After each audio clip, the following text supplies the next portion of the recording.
Hi friends, മഴക്കാലമായതോടുകൂടെ നമ്മുടെ വീടുകളിലും പരിസരത്തുമായിട്ട് കൊതുകുകളുടെ ശല്യം വളരെയധികം രൂക്ഷമായി പോയിക്കൊണ്ടിരിക്കുകയാണ് അല്ലേ. അപ്പോൾ ഇതുപോലുള്ള കൊതുകുകളെയൊക്കെ തുരത്തി ഓടിക്കാനുള്ള കിടിലൻ ഒരു ടിപ്പുമായിട്ടാണ് നമ്മൾ ഇന്ന് വീഡിയോയിൽ വന്നിരിക്കുന്നത്.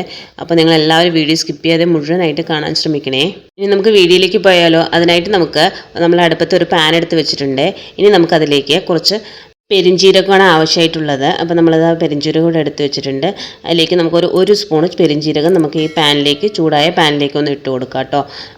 ഇട്ട് കൊടുത്തതിന് ശേഷം നമുക്ക് ഈ പെരിഞ്ജീരകം ഒന്ന് നന്നായിട്ടൊന്ന് ചൂടാക്കി എടുക്കണേ.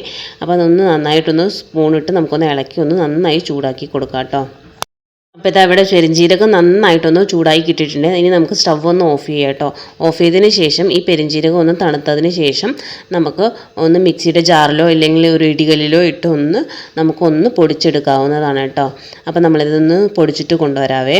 ഇനി നമുക്കിതിൻ്റെ പ്രധാന ഇൻഗ്രീഡിയൻ്റായ നമുക്ക് ഒരു 3 അല്ലി വെളുത്തുള്ളിയാണ് വേണ്ടത്. അപ്പോൾ ഈ വെളുത്തുള്ളി കൂടെ നമുക്കിതൊന്ന് ഇടികല്ലിട്ടൊന്ന് ചതച്ച് കൊണ്ടുവരാം കേട്ടോ. അപ്പോൾ നമ്മൾ ഇതൊന്ന് പൊടിച്ച് പെരിഞ്ജീരകം ഒന്ന് പൊടിച്ച് അതിലെ അതേ കല്ലിൽ തന്നെ നമുക്ക് ഈ വെളുത്തുള്ളി കൂടെ ഒന്ന് ചതച്ചെടുത്ത് കൊണ്ടുവരാം കേട്ടോ. അപ്പോൾ നമ്മളിവിടെ പെരിഞ്ജീരകം നമ്മൾ പൊടിച്ച് കൊണ്ടുവന്നിട്ടുണ്ട്. അതേ കല്ലിൽ തന്നെ നമ്മൾ വെളുത്തുള്ളി കൂടെ ഒന്ന് ചതച്ച് കൊണ്ടുവന്നിട്ടുണ്ട് കേട്ടോ. അപ്പോൾ അത് നമ്മളൊന്ന് വേറൊരു പാത്രത്തിലേക്ക് നമുക്ക് മാറ്റിയെടുക്കാം. ഇനി ഈ പൊടിച്ച് കൊണ്ടുവന്ന പെരിഞ്ജീരകത്തിൽ നിന്ന് നമുക്ക് ഒരു സ്പൂണ് പെരിഞ്ജീരകത്തിൻ്റെ പൊടി നമുക്ക് ഇതിലേക്കൊന്ന് ഇട്ട് കൊടുക്കാവുന്നതാണ് കേട്ടോ.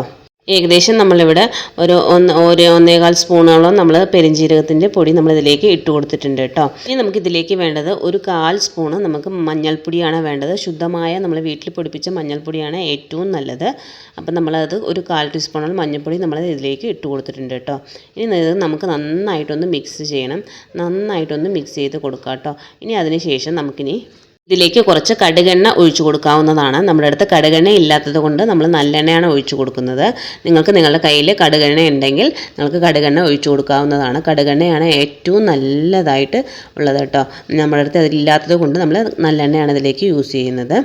അപ്പോൾ ഈ ഒരു പൊടിയിൽ നന്നായിട്ട് മൂങ്ങുന്ന രീതിയിൽ നമുക്ക് ഈ എണ്ണ ഒന്ന് ഒഴിച്ചു കൊടുത്ത് നന്നായിട്ടൊന്ന് മിക്സ് ചെയ്തെടുക്കാം. ഇവിടെ നമ്മൾ മഞ്ഞൾപ്പൊടിയും പെരിഞ്ജീരകത്തിൻ്റെ പൊടിയും അതുപോലെ തന്നെ വെളുത്തുള്ളി ചതച്ചതും എല്ലാം ചേർത്ത് നമ്മുടെ നല്ലെണ്ണയും കൂടെ ഒഴിച്ചതിന് ശേഷം നന്നായിട്ടൊന്ന് മിക്സ് ചെയ്ത് ഇവിടെ വെച്ചിട്ടുണ്ട്.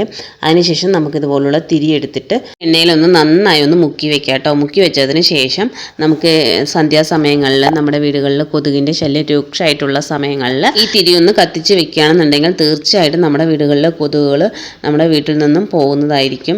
നല്ല 100% റിസൾട്ട് കിട്ടുന്ന ഒരു ടിപ്പാണ് ഇത്. നമ്മുടെ വീടുകളിൽ നമ്മൾ ട്രൈ ചെയ്ത് നല്ല ഒരു റിസൾട്ട് കിട്ടിയ ഒരു ടിപ്പാണ് കേട്ടോ. തീർച്ചയായിട്ടും നിങ്ങളെല്ലാവരും ഇതൊന്ന് ട്രൈ ചെയ്ത് നോക്കണേ.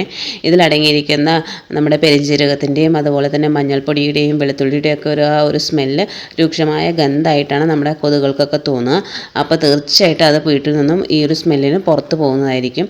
അപ്പോൾ ഈ ഒരു ടിപ്പ് നിങ്ങൾക്ക് വളരെ ഉപകാരപ്രദമായെങ്കിൽ നിങ്ങളുടെ ഫ്രണ്ട്സ് ആൻഡ് ഫാമിലിയിലേക്കൊക്കെ ഒന്ന് ഷെയർ ചെയ്ത് നമ്മളെ ഒന്ന് സപ്പോർട്ട് ചെയ്യുക കേട്ടോ. നമ്മുടെ ഈ വീഡിയോസൊക്കെ ആദ്യമായിട്ട് കാണുന്നവർ ആരെങ്കിലും ഉണ്ടെങ്കിൽ നമ്മുടെ ഈ ചാനൽ ഒന്ന് സബ്സ്ക്രൈബ് ചെയ്ത് സപ്പോർട്ട് ചെയ്യാൻ മറക്കല്ലേ. അപ്പോൾ പുതിയൊരു വീഡിയോ ആയിട്ട് വരുന്നവരേക്കും ടാറ്റാ, ബൈ ബൈ.